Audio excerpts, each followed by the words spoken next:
Barry, how are you? Chris, good afternoon. Thanks very much for joining us live in the chair. Thanks for having me. Thank you. Victim number 3 this week.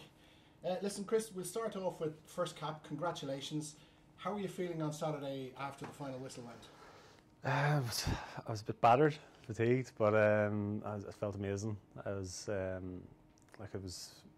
amazing to walk out there in the Aviva before the game and just to see the crowd build and the warm up and to go back inside and for it to be a little bit silent and quiet and then to come back out to fireworks and the spectacle that it was amazing. How hard is it to keep the emotions in check on a day like that?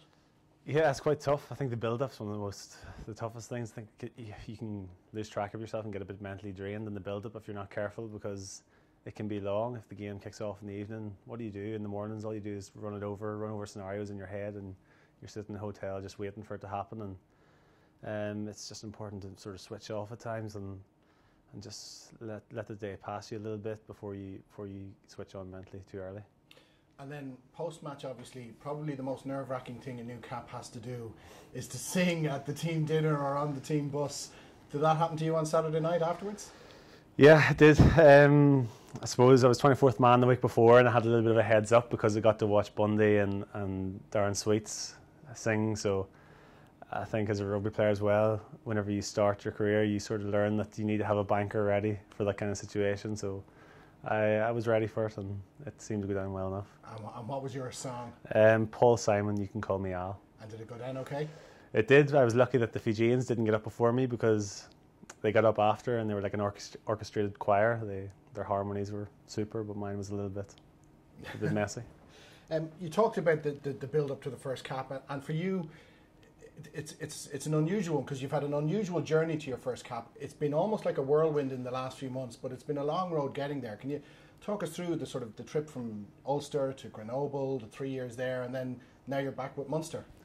Yeah, I suppose it's well enough documented that I had a bit of a detour to get here, but yeah, I started in Ulster and then a few injuries later I ended up getting this opportunity to go to Grenoble in France and play in the top 14, and the main purpose of that was to get game time. And for 3 years I just loved every minute of being in France. The top 14 was an amazing competition to play in, and I got lots of game time, which is exactly what I wanted. And eventually the opportunity came to come back to Ireland and join Munster and their team with an amazing amount of history, and off the back of last season it just seemed so attractive, so I couldn't really refuse at the time.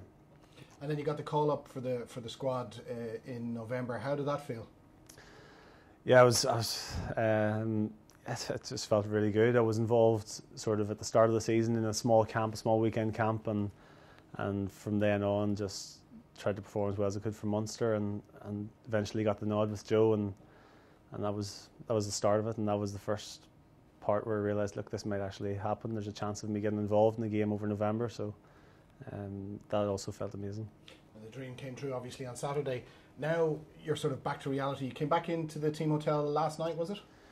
Yeah, we came back into Curtin last night. We didn't really have a review last night. We just chilled and got our bodies right, did a bit of recovery, went to the pool. This morning we got ourselves together and did a team review, sort of a split.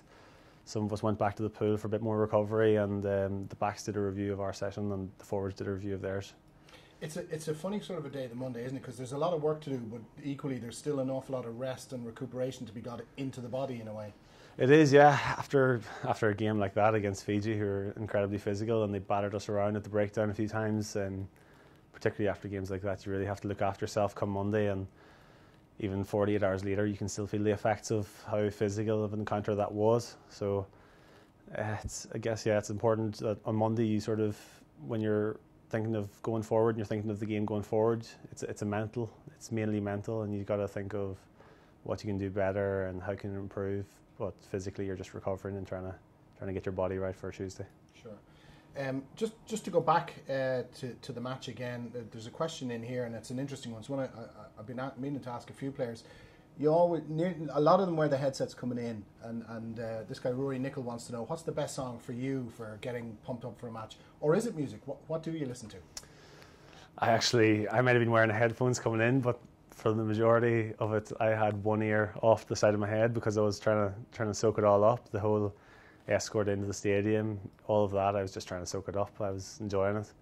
and that sort of helps with the build-up, I suppose, and that gets you excited for the game. But music-wise, I'm pretty chilled. I don't listen to anything too pumped up. I don't really keep the headphones on in the change room for too long. It's sort of just there in case I want a distraction. But for this Saturday in particular, I was just trying to soak it all up, soak up the atmosphere, and enjoy parts of it. I know from talking to Rory Best and equally to Reese when we talked to them before Captain's Run, they put a real strong emphasis on that, particularly for new guys, of enjoy it, soak up the atmosphere, see the people waving at you, and actually take it in. It's almost like a mindfulness thing in a way, isn't it, to absorb the experience? Exactly. If you can do that, it's obviously a guarantee, but you've so much things going around your head with regards to the game. It's hard to enjoy the build-up because all you want to do come Tuesday, whenever you know what you're going to be in the team, is just get started. I was saying to someone during the week, maybe on Tuesday evening, I was like, I just hate the build-up because I just want to be out there on the pitch now and get us started. I don't want any of that nervous energy, the build-up and stuff. But yeah, I guess if you can relax and enjoy it and look around and take some energy from that, then that's a bonus. And your family were there at the weekend to help savour the occasion?